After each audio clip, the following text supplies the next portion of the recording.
Molt bona tarda i feliç Sant Jordi a tothom. Espero que esteu bé, segur que sí. Ja sabem que aquest Sant Jordi és diferent, és especial, perquè no podem fer les coses que fèiem abans, però podem fer d'altres, i per això tenim aquesta creativitat i aquesta imaginació.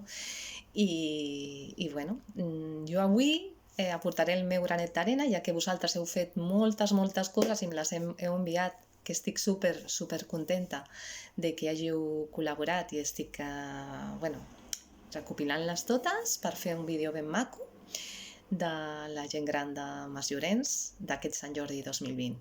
Vale? Doncs ara el que jo faré serà compartir amb vosaltres un poema que vaig escriure ja fa uns anys, perquè una de les coses que m'agrada molt és escriure, a part de llegir, i espero que us agradi. És sobre el mar, que m'agrada molt i que el trobo molt a faltar, i així refresquem una miqueta la imaginació també i que ens porti també a aquest mar. D'acord? Doncs vinga, començo. Per això està escrit en castellà, ¿vale? Vinga, diu: hay instantes que deberían ser eternos, el beso del sol en nuestros cuerpos, la caricia de la brisa en la piel, cerrar los ojos y sentir la belleza que ninguna imagen logra captar, envolverse en el sonido de las olas, relajante, sanador, respirar el aroma del mar y limpiar heridas con gotas de sal.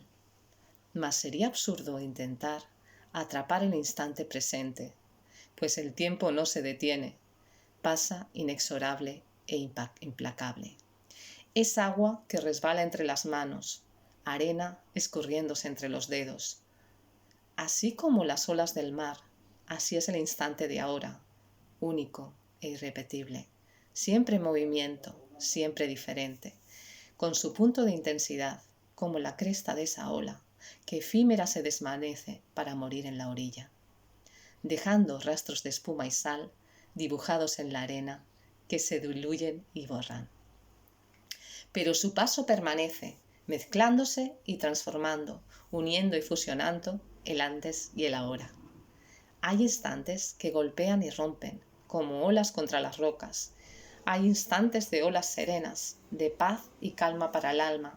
No los dejes pasar. Hay que subirse a la ola y surfear el momento. Hay que sentirlos, hay que vivirlos en presente, para después recordarlos y guardarlos para siempre. Espero que us hagi agradat. Fins aquí la meva aportació i que passeu un gran dia. Us estimo molt, un petonet.